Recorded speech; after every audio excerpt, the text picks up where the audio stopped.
You wake before sunrise to the sound of waves striking unseen rocks somewhere beyond the darkness. The salty air clings to your skin, and the cold sand presses beneath your bare feet. Across the narrow stretch of water, another land waits on the horizon, faintly outlined by the first pale light of dawn. You cannot swim that far. No one in your family can. There are no sails, no maps, no harbors, and no ships waiting on the shore. Yet someone steps forward, grips a bundle of lashed logs, and quietly pushes into the open sea. What happens next may become one of the greatest journeys in human history. Perhaps ancient humans did not conquer the oceans because they possessed advanced boats. It is possible they crossed them because they learned something even more valuable first: how to understand the sea itself. Archaeological evidence suggests that long before civilizations built great fleets, small groups of hunter-gatherers may already have been reading waves, winds, and coastlines in ways that forever changed where our species could live. For much of history, oceans were imagined as impossible barriers. Vast stretches of water separated continents and islands like walls built by nature itself. To us, crossing an ocean seems inseparable from the image of a sturdy ship with sails stretched against the wind. But when we look far deeper into the human past, that familiar picture begins to disappear. Thousands of years before the first written records, before bronze tools, before cities, and long before anyone carved detailed boats into stone, people somehow reached places that should have remained unreachable. That contradiction has fascinated archaeologists for decades, because it forces a simple yet profound question. How do you cross an ocean when ships do not yet exist? At first, many scholars assumed the answer must be accidental. Perhaps violent storms carried drifting families away on floating trees. Maybe floods swept hunters into the sea, where pure luck delivered them to distant islands. Such events certainly can happen. Modern tsunamis have carried debris astonishing distances across the Pacific. Entire trees sometimes drift for months before washing ashore. But something did not quite fit this explanation. If ocean crossings happened only by accident, we would expect them to be extremely rare and random.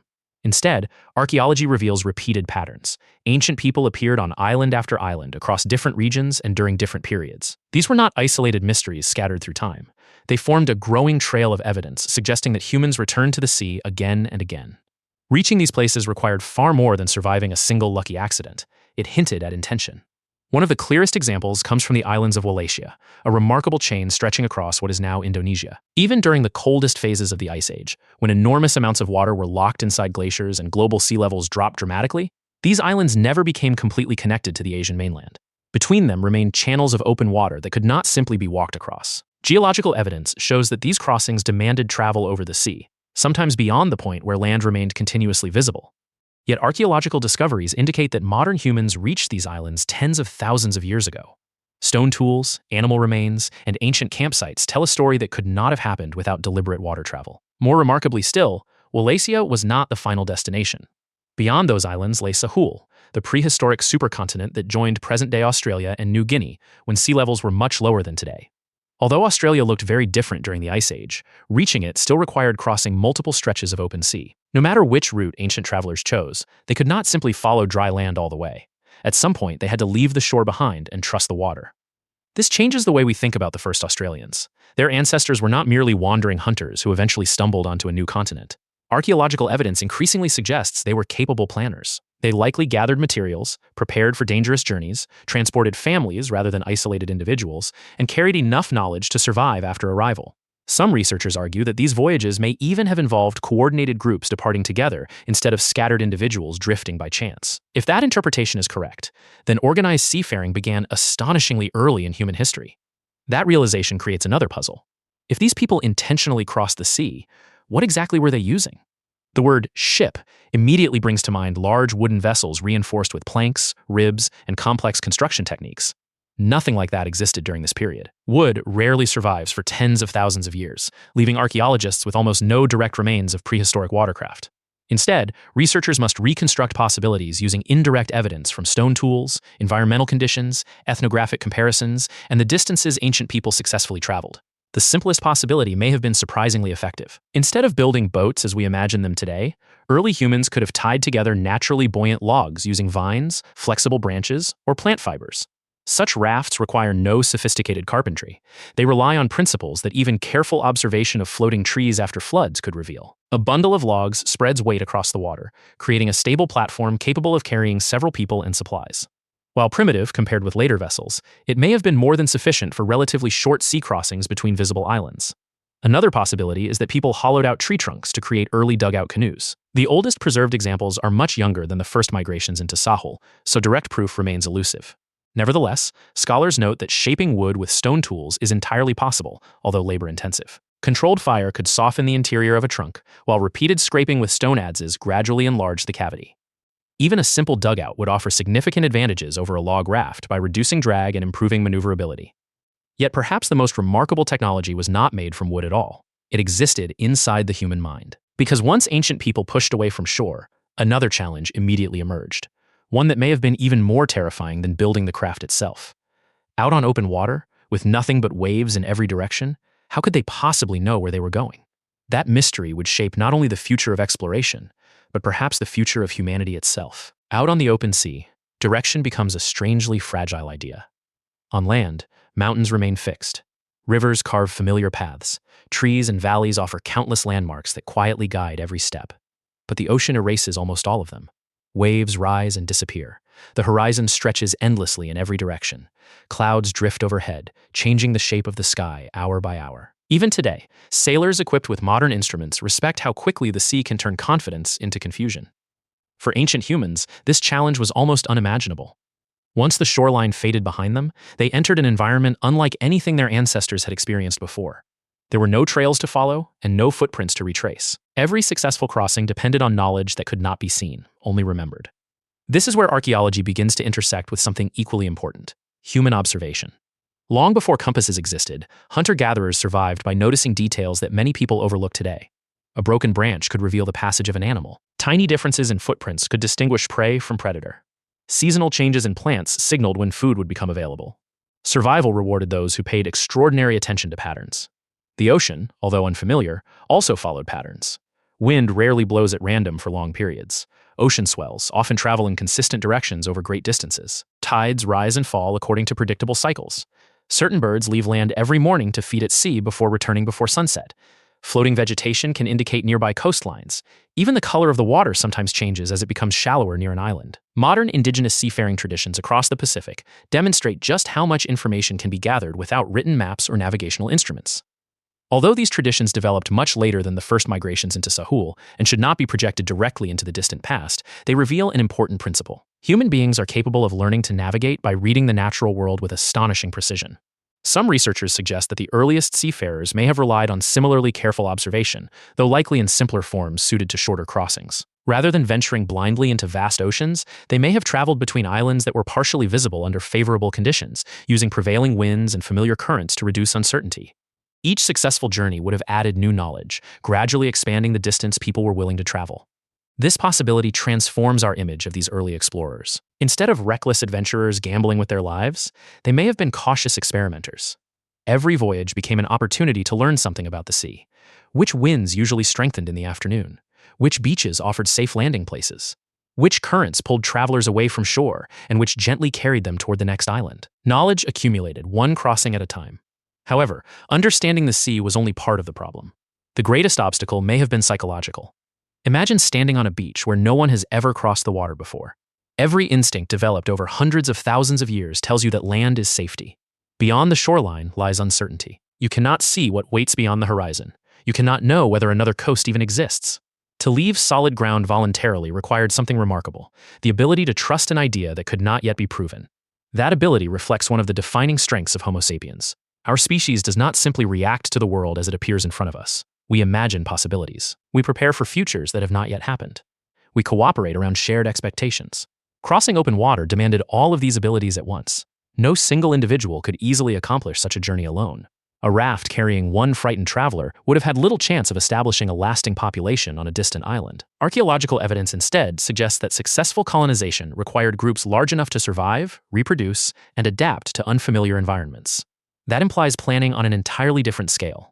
Someone needed to gather food before departure. Someone needed to prepare fresh water. Someone needed to collect materials for the raft. Others likely helped launch it, while families decided who would risk leaving everything they had ever known behind.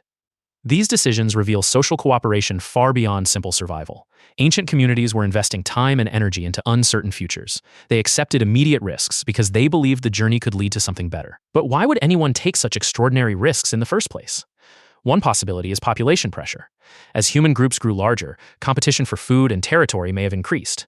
Small coastal communities could have found themselves searching for new hunting grounds, freshwater sources, or safer places to live. Even a narrow channel separating two islands might have represented an opportunity worth pursuing. Climate may also have played an important role. During the Ice Age, sea levels repeatedly rose and fell as massive glaciers expanded and melted. Coastlines shifted dramatically over thousands of years. Islands appeared, disappeared, or moved closer together. Routes that seemed impossible during one period may have become significantly easier during another. Ancient people living through these gradual environmental changes may have adapted their movements accordingly, following landscapes that no longer exist today. Yet archaeology tells a different story as well. Some islands that early humans reached offered relatively limited resources compared with the mainland. If survival alone drove every voyage, choosing such destinations seems puzzling. This has led some researchers to consider another possibility. Curiosity itself may have mattered. Humans possess an unusual tendency among animals. We investigate unfamiliar places even when no immediate reward is guaranteed. Children naturally explore beyond what they already know. Adults climb mountains, enter caves, and follow rivers simply to discover where they lead. That impulse may have deep evolutionary roots. Perhaps the first person who looked across a narrow sea did not see an impossible barrier. Perhaps they saw a question, and once that question existed, it may have become impossible to ignore. Still, even if courage and curiosity launched those first journeys, another mystery remains. Reaching a new shore was only the beginning. Surviving there would prove far more difficult. And the archaeological evidence from those distant islands reveals just how extraordinary those pioneers truly were. The moment their feet touched an unfamiliar shore, the most dangerous part of the journey may actually have begun. The sea crossing itself was terrifying, but at least it had a clear goal. Reach the land ahead, stay afloat, keep moving. Now the rules changed completely. The people who stepped onto those distant beaches were entering ecosystems that no human community had ever experienced before. They had no inherited knowledge about which plants were edible, where fresh water could be found, or what animals might be hiding beyond the trees. Every decision carried consequences, and every mistake could become fatal. This is one reason archaeologists believe these migrations were unlikely to have been acts of desperation alone. Successful colonization required preparation. Groups needed enough food to survive the first days after landing. They needed fire-making tools, stone implements, and the knowledge to produce new ones from unfamiliar rocks. They needed enough men, women, and children to establish a stable population rather than a temporary camp. In other words, they were not simply exploring. They were transporting an entire way of life across the sea. Evidence from Sahul strongly supports this idea. Archaeological sites across northern Australia indicate that humans were present at least 65,000 years ago. Excavations at places such as Majid Bebe have uncovered stone tools, grinding stones, pigments, and other artifacts that demonstrate people adapted surprisingly quickly after arriving. These discoveries suggest that the first settlers were not barely surviving castaways. They possessed flexible technologies and extensive environmental knowledge that allowed them to thrive in landscapes unlike any they had previously known. But Australia was only one chapter of a much larger story. Far to the north, another archaeological puzzle emerged on the islands of Japan. During the Upper Paleolithic, groups reached islands that were separated from the Asian mainland by stretches of open water. One remarkable clue comes from the movement of obsidian, a volcanic glass highly valued for making extremely sharp stone tools. Obsidian from islands such as Kozushima has been identified at mainland archaeological sites dating back tens of thousands of years. Because the material can often be traced to its geological source, researchers know that people somehow transported it across the sea. Whether they traveled directly or through networks of neighboring islands remains debated, but either explanation requires repeated maritime movement rather than a single accidental voyage. That changes the picture once again. The ocean was no longer merely something to survive. It had become a route. People were beginning to connect landscapes instead of separating them. Materials, ideas, and perhaps even stories could now move between communities that water had once isolated. This transformation may have been one of the earliest communication revolutions in human history. Then there is another fascinating piece of evidence.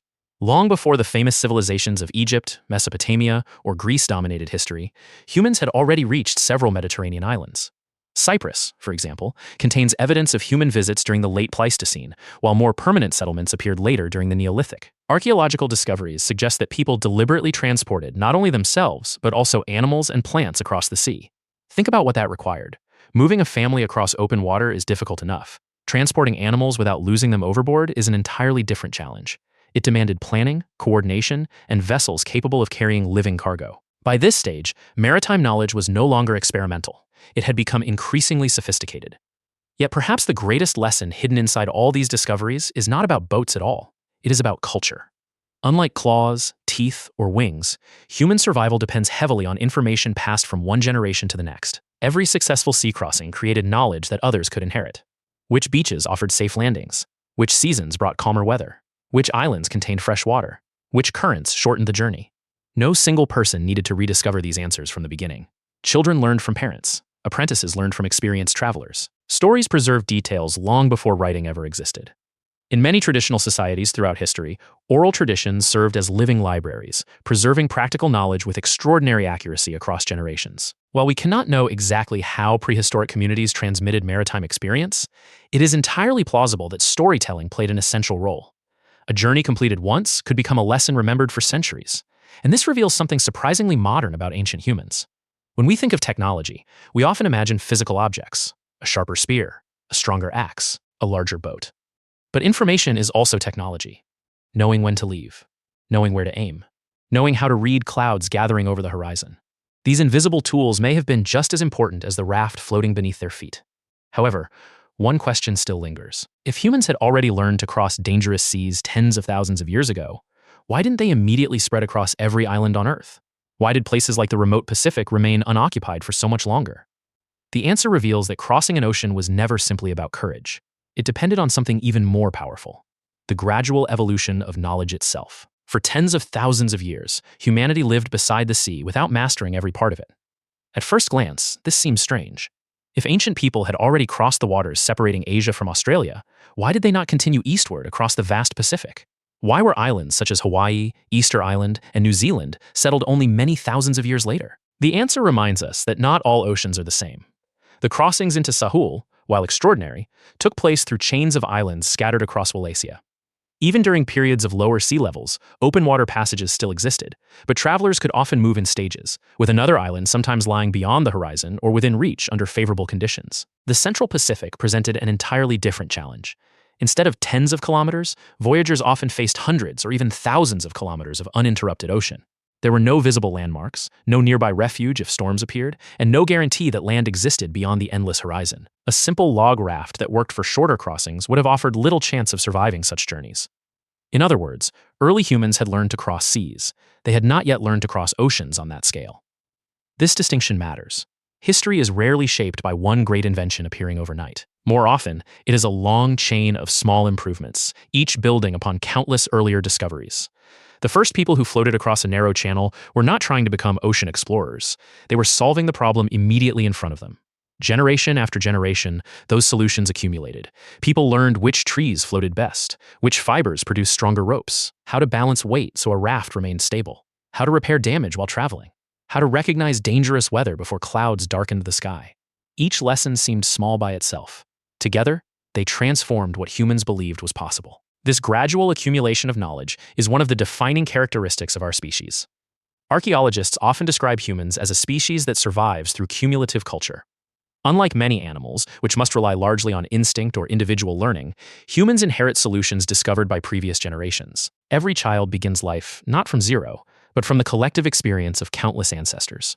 Ocean travel may be one of the clearest examples of this process. No single genius invented seafaring.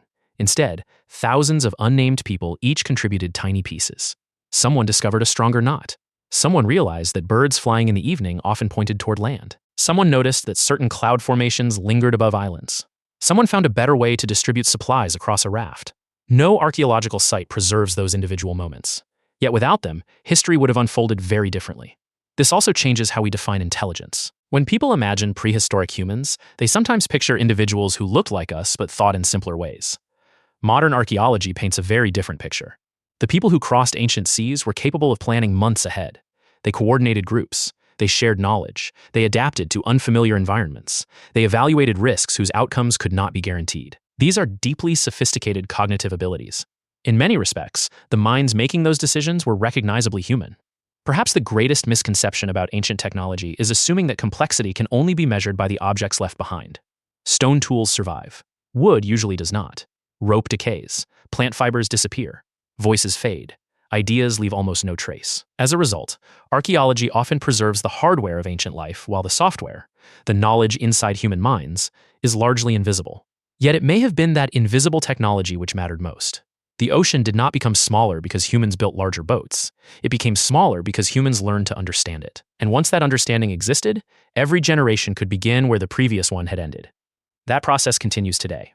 Modern ships rely on engines instead of paddles, satellites replace stars for navigation, digital charts have taken the place of remembered coastlines, but beneath every technological advance lies the same fundamental pattern: observe, learn, share, improve. The first people who pushed simple rafts into unknown waters could never have imagined container ships crossing entire oceans or spacecraft leaving Earth itself. Yet those achievements belong to the same story. Every great voyage begins with someone willing to leave the shore. Now imagine yourself once more on that silent beach before sunrise. The waves still roll across the sand with the same rhythm they followed tens of thousands of years ago. The air still carries the scent of salt. The distant horizon remains just as mysterious. A small raft slides into the water. Its builders have no compass, no sail, no written map. Only experience, trust, and the courage to believe that another shore may exist beyond what they can see. Perhaps that is why the first ocean crossings remain among humanity's greatest achievements. Not because ancient humans defeated the sea, but because they learned, little by little, that the greatest distance they ever had to cross was the one between fear and curiosity. And once they crossed that, the oceans slowly followed. The first successful ocean crossings did more than carry people to new lands. They quietly changed the course of human evolution. When small groups became separated by stretches of water, something remarkable happened. For thousands of years, they experienced different climates, hunted different animals, encountered different plants, and solved different problems. Isolation encouraged diversity. Communities adapted to environments that no longer resembled those of their ancestors, developing unique traditions, technologies, and ways of understanding the world. Australia offers one of the clearest examples. After the first people reached Sahul, rising sea levels at the end of the last ice age gradually transformed the landscape. What had once been a connected supercontinent eventually became Australia, New Guinea, and Tasmania, separated by expanding seas. Populations that had once shared the same migration gradually became isolated from one another. Over many millennia, languages diversified. Cultural traditions followed different paths. Local knowledge became increasingly specialized, shaped by deserts, tropical forests, mountains, and coastlines. Archaeological evidence shows extraordinary continuity as well as innovation, reminding us that crossing the sea was never the end of the story. It was the beginning of thousands of new ones. The same pattern appeared elsewhere across the world. Every successful voyage expanded humanity's map. Not a map drawn on parchment, but one carried inside memory. One coastline became familiar, then another. A dangerous current received a name. A sheltered bay became a place where future generations would stop to rest. A distant island ceased to be a mystery and became part of everyday life. Little by little, the unknown shrank. This may be the most profound consequence of those early crossings. Humans did not simply occupy more land. They changed the way they thought about distance itself. For most animals, a river, a mountain range, or a stretch of sea marks the limit of where life can continue. Such barriers shape the boundaries of entire species. Humans, however, developed an unusual habit. Whenever nature presented an obstacle, we rarely accepted it as permanent. Instead, we asked a different question: how can we get across? That question eventually produced bridges spanning vast rivers, tunnels beneath mountains, railways crossing continents, aircraft connecting hemispheres, and spacecraft leaving our planet altogether. But every one of those achievements belongs to a chain that may have begun with anonymous hunter-gatherers standing on a prehistoric shoreline, staring across water that seemed impossible to cross. Archaeology cannot tell us their names. It cannot reveal the conversations they shared before launching their rafts. We do not know who volunteered first, who hesitated, or who stayed behind. Their songs have disappeared. Their voices have vanished. Even the vessels that carried them have almost certainly returned to the earth long ago. Yet the consequences of their decisions remain visible everywhere. Every city built on a distant coast, every island inhabited by people, every culture shaped by migration, every language carried across the sea. All of them trace part of their story back to those forgotten voyages. Perhaps that is why the earliest ocean crossings continue to fascinate researchers today. They remind us that history is not always driven by kings, empires, or monumental inventions. Sometimes it is shaped by ordinary people making extraordinary decisions with very limited tools. A few logs tied together, stone blades worn smooth through repeated use, plant fibers twisted into rope, food carefully gathered for an uncertain journey, and above all, a shared belief that something worthwhile might exist beyond the horizon. That belief is impossible to excavate directly. No archaeological layer preserves hope. No fossil records curiosity. No ancient campsite contains the physical remains of imagination. Yet without those invisible qualities, none of the visible evidence would exist. The stone tools found in Australia, the obsidian transported across Japanese waters, the settlements on islands separated by open seas. Each discovery points towards something that archaeology can only infer but never fully uncover: the remarkable capacity of the human mind to imagine a destination before it could ever be seen. So return once more to that quiet shoreline where this story began. The first light of dawn spreads across the water. The waves sound exactly as they did tens of thousands of years ago. The smell of salt still fills the air. A small group stands in silence beside a simple raft made from the materials the land has provided. They are not looking at an ocean. They are looking at a possibility. One final push sends the raft drifting away from the beach. The shoreline slowly fades behind them. Ahead lies nothing but open water and a horizon that refuses to reveal what comes next. To anyone watching from land, it would have seemed like the edge of the world. But to those brave enough to paddle toward it, the horizon was never an ending. It was the place where the next chapter of humanity was waiting to begin.